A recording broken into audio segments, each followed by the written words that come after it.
Pakistan's military apparatus requires absolute precision and unwavering order. In Rawalpindi, that strict discipline is woven directly into the fabric of the city itself.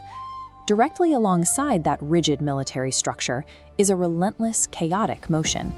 The city's transit hubs, like this railway station, operate at a dizzying speed, moving thousands of people every hour.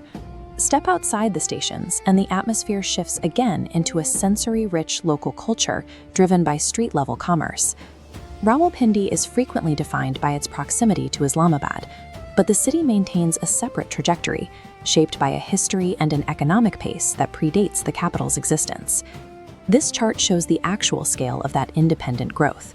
With a population well over 2 million packed into a 260 square kilometer footprint, Rawalpindi is a standalone administrative titan.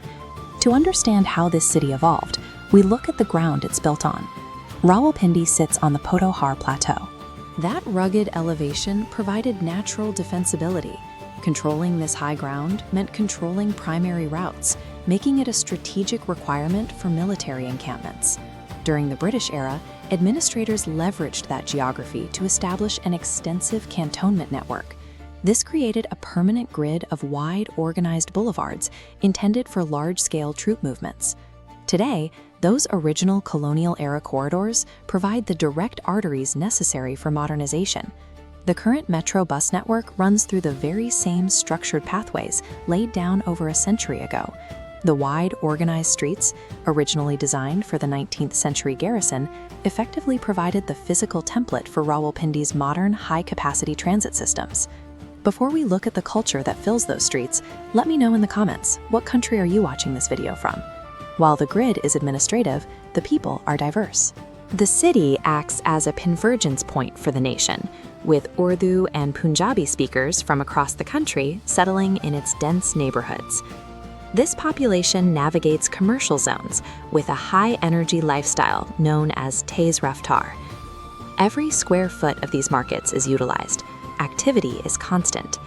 To sustain that pace, the city relies on a heavy culinary tradition. The daily demand for nihari and ghee wala halim provides the high-calorie fuel required for this level of urban density.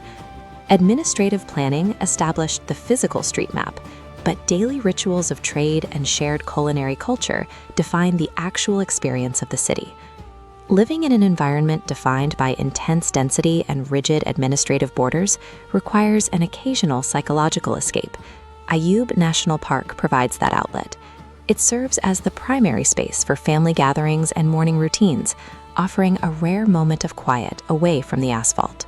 Further out, Shakarparian National Park offers an elevated retreat, providing literal space and panoramic views over the entire region. These expanses of green provide a necessary decompression from the overcrowding of the city, showing a softer side to Rawalpindi's disciplined reputation. Ultimately, Rawalpindi maintains a dual existence. It functions as a high-security administrative center, while simultaneously absorbing thousands of new residents from across Pakistan into its urban fabric. It remains the historic, grounded anchor of the region.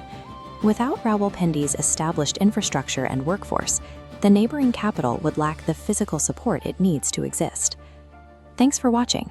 Let us know which city's story we should explore next, and don't forget to subscribe to Discovery GB for more deep dives.